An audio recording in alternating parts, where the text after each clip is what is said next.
آپ کے سامنے نماز باجماعت کے جتنے فضائل رکھے، ان فضیلتوں کو رکھنے کا مطلب یہ نہیں تھا کہ نماز باجماعت مسجد میں پڑھنے کی یہ فضیلت ہے اس لیے آپ کے پاس آپشن ہے آپ مسجد میں آئیں پڑھ لیں، نہ آئیں نہ دل کرے تو گھر میں پڑھ لیں۔ ہرگز یہ بات نہیں ہے۔ آج سے آپ کے سامنے نماز باجماعت کی مسجد کے اندر جو فرضیت ہے اس کے چند دلائل رکھیں گے اور کوشش کریں گے کہ ان باتوں کو، ان دلائل کو تیزی سے مکمل کر کے ذکر اللہ، قرآن پاک کی مختلف صورتیں اور اذکار کے حوالے سے آئندہ دروس میں اپنی گفتگو جاری رکھیں۔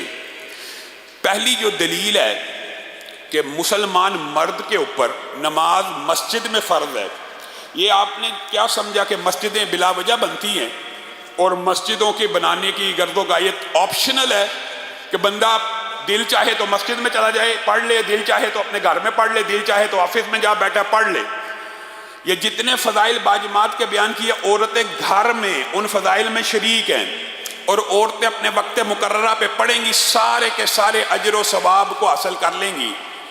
لیکن اگر کسی عورت کا بچہ 7 سال سے بڑا ہو چکا ہے، وہ اس کو حکم نہیں دیتی اور 10 سال کا ہو گیا مسجد نہیں جاتی، تو وہ اس فرضیت کے چھوڑنے کے جرم میں برابر کی شریک ہے کہ وہ بچے کو نہیں بھیج رہی، اس کے ضمیر کے اوپر کوئی اثر ہی نہیں پڑ رہا، یا حامد بھی گھر بیٹھا ہوا ہے، اس کو اس کے نیکی کے اس کام میں تعاون نہیں کر رہی، یا حتیٰ کہ والد ہی کیوں نہیں ہے، اس کو بھی دین کے مسائل سمجھائے۔ تو سب سے پہلی جو دلیل ہے کہ نماز مردوں کے اوپر مسجد میں باجماعت فرض ہے، وَأَقِيمُوا الصَّلَاةَ وَآتُوا الزَّكَاةَ وَارْكَعُوا مَعَ الرَّاكِعِينَ وَارْكَعُوا مَعَ الرَّاكِعِينَ۔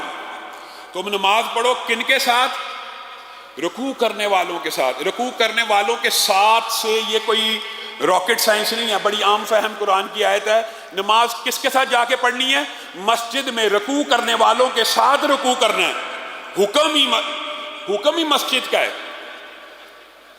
اگر انفرادی حکم کی، انفرادی نماز کی اجازت ہوتی تو راکعین کا اللہ تعالیٰ ذکر نہ کرتا کہ رکوع کرنے والوں یعنی متعدد افراد ہوں، ایک سے کم از کم زائد ہوں، ویسے تو جمع آپ کو پتہ 3 سے ہوتی ہے، لیکن 2 افراد بھی ہوں تو نماز باجماعت ہوگی۔ اس حدیث کی طرف بعد میں آئیں گے۔ پہلی دلیل یہ ہے قرآن پاک کی، یعنی رکوع کرنے والوں کے ساتھ، رکوع کرنے سے مراد ہے جماعت کے ساتھ ادا کی جائے، مسجد میں لوگوں کے ساتھ، ایک مؤذن اذان دے، اقامت قائم ہو اور وہ مسجد میں نماز ادا ہو۔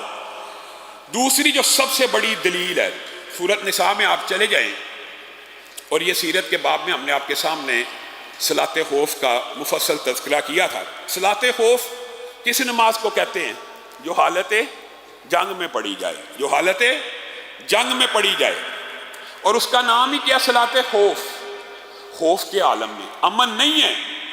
وہ نماز کیسے پڑھنی ہے؟ سورۃ نساء میں اور احادیث میں اس کے متعدد طریقے ہیں۔ مختصر طریقہ یہ ہے، بعض جو قرآن پاک میں بھی جو طریقہ بیان ہوا، یا اس کا آپ یہ سمجھ لیں اجمالی مفہوم یہ ہے کہ ایک امام ہوگا، وہ جماعت کرائے گا، پیچھے ایک جماعت 1 رکعت نماز اس کے ساتھ ادا کرے گی، پھر وہ 1 رکعت کر کے پیچھے چلی جائے گی، دوسری جماعت آئے گی، وہ امام کے ساتھ دوسری رکعت ادا کرے گی۔ یہ مختصر آپ کے سامنے جمالی جائزہ لیا، بعض احادیث میں اس کی دیگر کفیات کو بھی بیان کیا گیا۔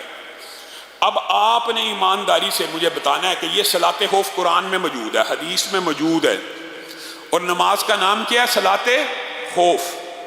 اگر خوف کی وجہ سے اور معمولی نوعیت کی شرعی عذروں کی بنا پر جماعت کے بغیر نماز پڑھنے کی اجازت ہوتی تو بالاولا اور بالاولا کہاں پہ اجازت ہوتی؟ جنگ میں۔ رسول اللہ صلی اللہ علیہ وسلم جنگ میں اجازت دے دیتے کہ اپنی اپنی نمازیں ٹولیوں کی شکل میں تھوڑے تھوڑے لوگ پڑھ لو، انفرادی پڑھ لو۔ وہاں پہ بھی حکم کیا دیا جا رہا ہے؟ جماعت کے ساتھ پڑھو۔ اور جماعت اور نماز کے امام ابن تیمیہ نے اس کی تفصیل میں کیا خوبصورت نقطے اٹھائے ہیں۔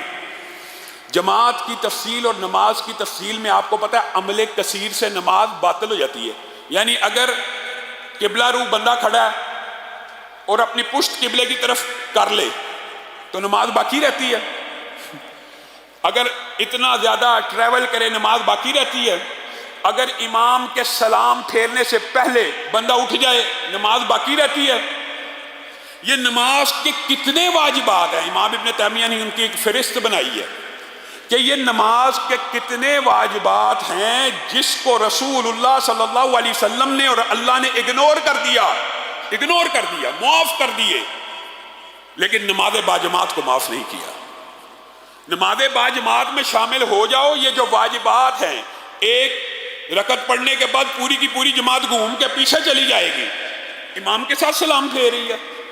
نہیں، وہ دوسری والے آ کے امام کے ساتھ سلام پھیریں۔ گویا نماز کے متعدد واجبات کو ترک کر دیا گیا، لیکن نماز باجماعت کو ترک نہیں کیا گیا۔ کتنی عام فہم بات ہے کہ حالت جنگ میں بھی سب سے بڑا اگر شرعی عذر ہوتا تو یہ ہوتا، حالت جنگ میں بھی نماز کو باجماعت قائم کرنے کا حکم دیا گیا۔